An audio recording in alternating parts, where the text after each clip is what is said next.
Selamat pagi, siang, sore, malam para murid onlineku. Hari ini Ibu akan menjelaskan mengenai jawaban dari persamaan dasar akuntansi yang soalnya itu ada di pengantar akuntansi penerbitnya Erlangga. Jadi kalau misalkan ada yang punya bukunya, soalnya bisa dilihat, atau nanti Ibu mau nyantumin soalnya di sebelum video ini, nanti akan Ibu cantumin soalnya. Oke? Sekarang sebelum kita bahas jawaban dari soalnya, Ibu akan mengingatkan lagi bahwa yang namanya persamaan dasar akuntansi itu aset sama dengan utang plus modal plus pendapatan minus biaya minus prive. Oke ya, pasti udah paham semua lah. Sekarang gimana sih cara mengerjakan soalnya? Oke, yang pertama, tanggal 2 September 2014 Alfian menginvestasikan uang tunai 100.000 sebagai modal awal. Bisa lah ya, 100.000 dimasukin ke kas sama di modal. Keterangannya modal Tuan Alfian. Ini masih standar lah ya. Oke, ini langsung dihitungkan. Tanggal 4 September membeli peralatan senilai 18 juta secara tunai dan perlengkapan senilai 3 juta secara kredit. Jadi tadi keterangannya kan 18 juta secara tunai tuh. Jadi kita yang baru bayar, yang kita beli itu 18 juta. Mengurangi kas, sekarang kita bayar tunai 18 juta. Nah, 18 juta itu tadi apa? 18 juta itu peralatan, jadi peralatan kita bertambah 18 juta. Selain membeli peralatan, kita juga membeli perlengkapan kan, yaitu 3 juta. Tapi perlengkapan kita belinya nggak pakai uang tunai, secara kredit, jadi menambah utang dagang. Keterangannya membeli peralatan dan perlengkapan, seperti itu saja. Lalu dihitunglah kasnya, tinggal 82 juta. Yang lain-lain bertambah masih sama. Oke, kita lanjut ke tanggal 5. Menyewa gedung untuk tempat usaha sebesar 30 juta untuk 2 tahun. Nah, ini tulisannya kan menyewa gedung. Jadi kita lakukan di awal gitu. Ini bukan beban atau biaya ya. Kita bayar dulu, kita baru dapat manfaatnya setelah bayar. Dan itu berangsur-angsur selama 2 tahun. Jadi kita nulisnya disewa dibayar di muka. Masuknya ke aset 30 juta. Karena kita punya aset gedung yang udah kita bayar sewanya tapi belum kita gunakan gitu loh. Nah, di sini kita nggak ngutang ya, kita bayar lunas, jadi mengurangi kas 30 juta. Keterangannya membayar sewa gitu ya. Atau sewa dibayar muka juga bisa, sama aja. Terus kita hitunglah, kasnya berkurang, yang lain ada yang nambah, ini sewa dibayar di muka, yang lain masih sama. Oke, kita lanjut ke nomor 6. Membeli barang dagangan secara tunai sebesar 24.500.000 rupiah. Jadi karena ini perusahaan dagang gitu, kita harus mencatat barang yang kita beli berapa gitu. Karena kalau perusahaan dagangan kita kayak kulakan gitu ya, orang Jawa bilangnya kulakan. Kita beli barang lalu kita jual lagi, jadi kita harus punya catatannya. Supaya apa? Supaya kita tahu kita tuh dapat keuntungannya, memperoleh keuntungannya sebesar berapa sih. Jadi kita harus nyatet harga awal kita beli itu berapa gitu, kita kulakannya berapa. Nah, di situ keterangannya tanggal 6, barang dagangan yang dibeli secara tunai itu 24.500.000. Dibelinya secara tunai, berarti kita nggak ngutang ya. Mengurangi kas 24.500.000, udah tuh. Terus langsung aja dihitung blek. Nah, kasnya tinggal 27 juta. Kalau di sini pasti paham ya, harus paham pokoknya. Tanggal 9.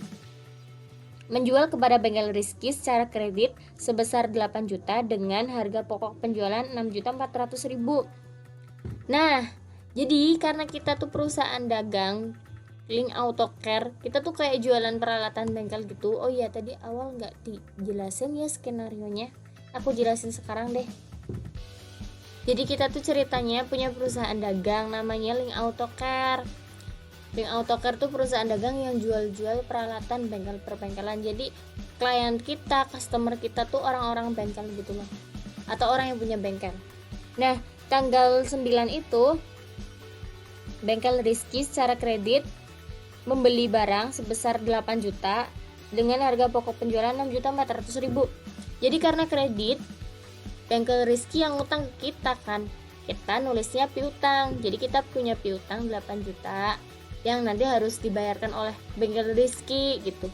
Kan Bengkel Rizky beli tuh, harusnya kita kan kasnya bertambah, tapi karena kredit atau ngutang, jadi kita masukin ke piutang dulu. Nah, barang yang harganya 8 juta itu, harga aslinya berapa sih? Tadi kan kita udah punya catatannya tuh, makanya catatannya tuh harus rinci, harus lengkap. Misalkan sembako aja biar gampang ya. Misalkan kita beli mie Indomie dulu awalnya 2.000, terus beli permen dulu awalnya 1.000, terus kita jual 3.000 sama 2.000, kan uangnya jadi 5.000. Tapi kita kan beli barangnya cuma 3.000 tuh. Nah kayak gitu contohnya. Jadi barang 8 juta itu kita belinya dulu cuma 6.400.000. Terus selisihnya kita taruh di mana gitu? Selisihnya kita taruh di modal, karena selisihnya itu laba kan, keuntungan kita 1.600.000 rupiah. Kita tulisnya keterangan yaitu penjualan. Oke, lanjut nomor 13. Membayar ongkos pemasangan iklan pada harian Suara Merdeka sebesar 200.000.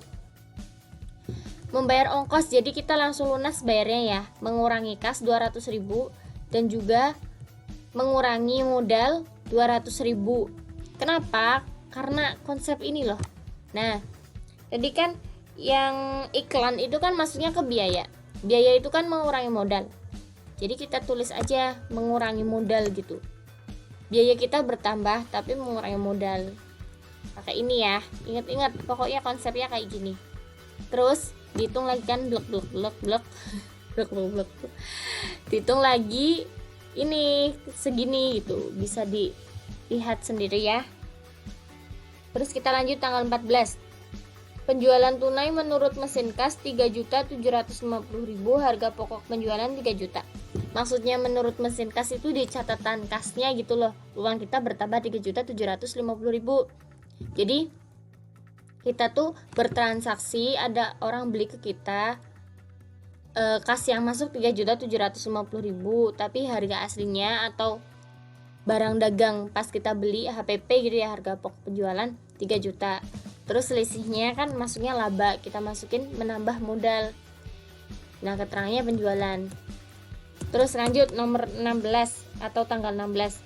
Membeli barang dagangan dari PT Astra sebesar 27.500.000 secara kredit. Jadi ini itu yang utang bukan PT Astranya, tapi kitanya yang utang ke PT Astra sebesar 27.500.000 gitu loh. Nah, kan kita masukin ke persediaan barang dagang tuh karena kita beli barang ke PT Astra gitu kan. Terus karena kita belum bayar, masukin aja ke utang, udah kan? Udah kayak gitu aja. Terus tanggal 18, menjual secara kredit kepada Bengkel Karya Jadi sebesar 13.600.000 dengan harga pokok penjualan sebesar 9.900.000. Ini hampir mirip kayak yang tadi Bengkel Rizky tanggal 9. Cuma bedanya beda customer ya, ini yang utang Bengkel Karya Jadi. Jadi ditulis aja Bengkel Karya Jadi utang ke kita, masuknya kan ke piutang tuh 13.600.000, harga aslinya 9.900.000, selisihnya kita masukkan ke modal, menambah modal. Nah, keterangannya penjualan, udah gitu aja. Terus tanggal 22, membeli barang dagangan secara kredit dari PT Harpindo sebesar 13.500.000. Nah, kalau ini yang utang kitanya yang punya perusahaan atau Link Autocare karena membeli gitu. Jadi kita kayak kulakan gitu kan. Kulakan ke mana tadi? Tanggal 22. Kulakan ke PT Harpindo gitu. Kita punya utang ke PT Harpindo sebesar 13.500.000 untuk membeli barang sebesar 13.500.000, udah gitu aja. Terus tanggal 24, menerima tagihan dari Bengkel Rizky, sebesar 4 juta. Nah, Bengkel Rizky bayar utang kita Kan kita menerima tagihan tuh gitu. Kan kita awalnya menagih ke bengkel Rizky, nah tagihannya kembalikan ke kita. Jadi kita menerima tagihan sebesar 4 juta. Bengkel Rizky udah bayar utangnya 4 juta, baru 4 juta. Berarti kan mengurangi piutang. Nah, mengurangi piutang karena bengkel Rizky udah bayar 4 juta, kas kita bertambah jadi 4 juta. Maksudnya bertambah 4 juta gitu. Jadinya 35 juta 50 ribu gitu. Yang lain juga dihitung ya, jangan lupa supaya bisa ngontrol gitu loh. Kanan sama kiri itu udah balance atau belum. Kalau misalkan ngitungnya nanti di akhir kewalahan. Terus tanggal 26, menjual barang dagangan kepada bengkel Karya Jaya sebesar 20.750.000 dengan harga pokok penjualan 16.600.000. Menerima tunai 8 juta, sisanya masih berupa tagihan. Wah, panjang banget ya soalnya. Tenang. Satu-satu. Menjual barang dagangan kepada bengkel Karya Jaya sebesar 20.750.000. Jadi kita tuh berhasil menjual 20.750.000. HPP-nya berapa? HPP-nya 16.600.000. Nah, kita masukin HPP-nya dulu nih biar gampang. HPP atau persediaan barang dagangnya berkurang gitu. 16.600.000. Terus menerima tunai 8 juta. Jadi dari 20.700.000 itu yang baru dibayar 8 juta. Sisanya masih berupa tagihan. Nah, sisanya itu masih utang gitu. Jadi bengkel Karya Jaya itu belum lunas gitu. Dari 20.750.000 baru dibayar 8 juta. Nah, piutangnya berapa? Berarti 20.750.000 dikurangi 8 juta dong.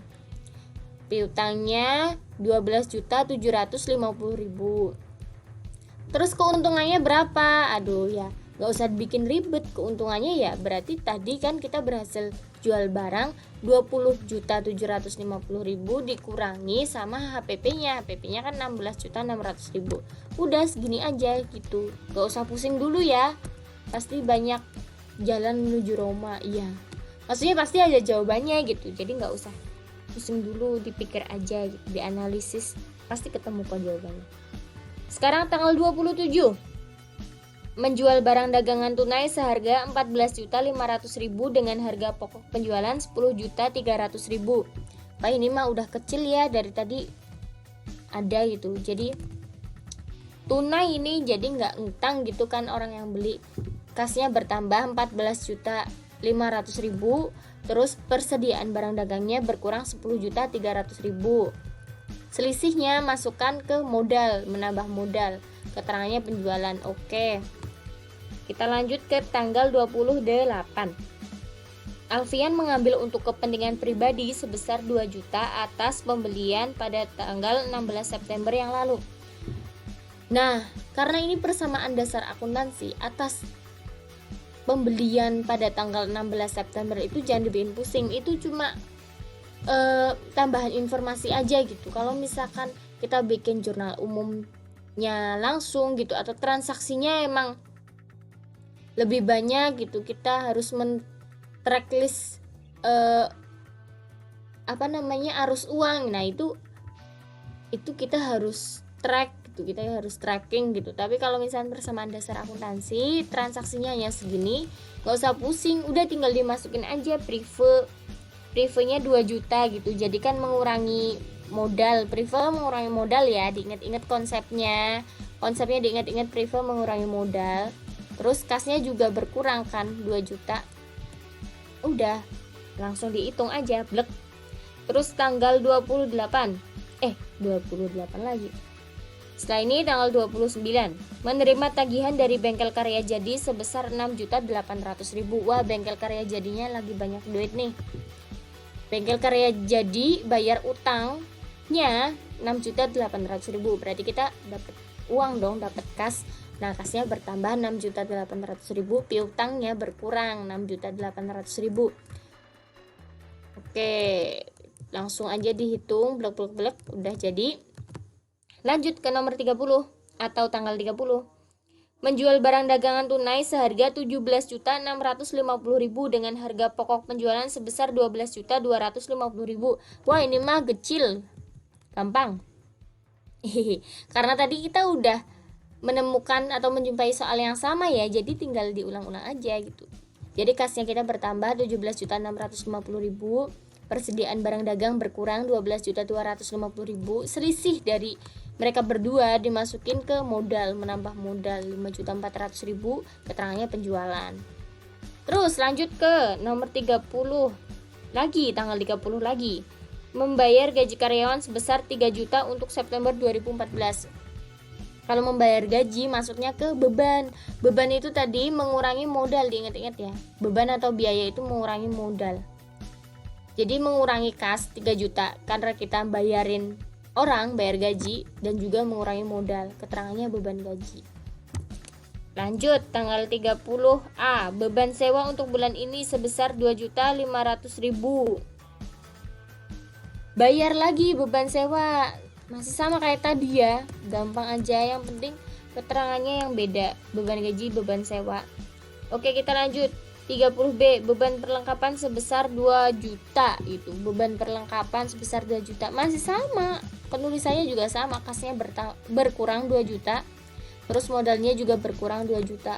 Keterangannya beban perlengkapan. Nah, yang terakhir, penyusutan peralatan sebesar 375.000. Maksudnya gimana sih gitu? Nah, setiap kita mempunyai perusahaan, tentunya pasti ada yang namanya peralatan, kendaraan, tanah, bangunan, mesin, dan lain sebagainya. Yang namanya hal-hal tersebut pastikan umur ekonomisnya berlaku, berjangka gitu loh, nggak selamanya bakalan awet gitu kan, enggak. Gimana sih maksudnya gitu, kok muter-muter jelasinnya? Oke, langsung tak kasih contoh aja. Misalkan nih penggilingan padi, kan punya alat giling itu. Nah, umur ekonomis dari penggilingan padi itu hanya 5 tahun. Maksudnya umur ekonomis itu gimana sih, Bu? Umur ekonomis itu misalkan dalam sehari mesin penggilingan padi itu bisa menggiling padi 100 kg.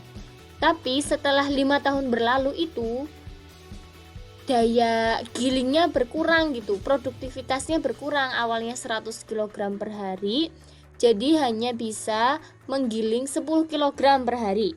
Nah, kan kita kan jadi harus menyiapkan dana-dana untuk membeli mesin yang baru atau memperbaiki mesin tersebut supaya produktivitasnya bisa kembali seperti saat awal kita beli gitu.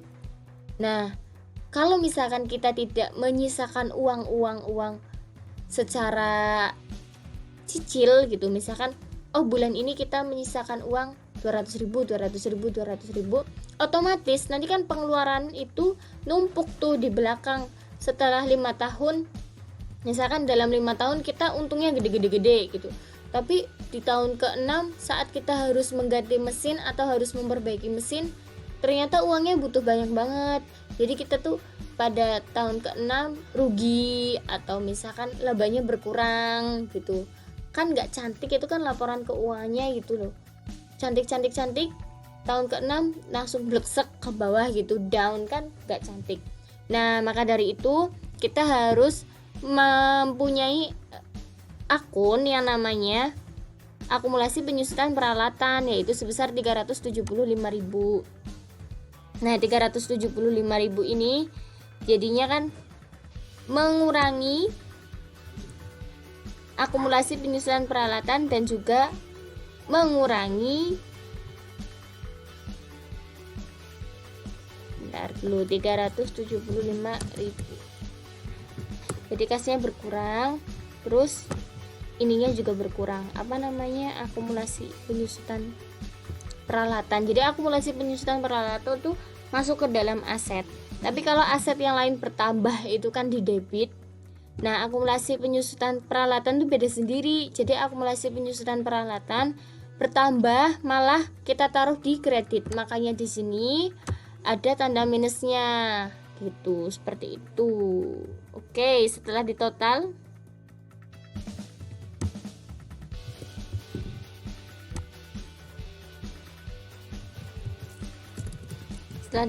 sama ya. setelah ditotal harusnya sih sama. Oke, setelah ditotal sama ya. Sama. Nah, kalau sama berarti jawaban Anda betul. Sekian dari saya. Wassalamualaikum warahmatullahi wabarakatuh.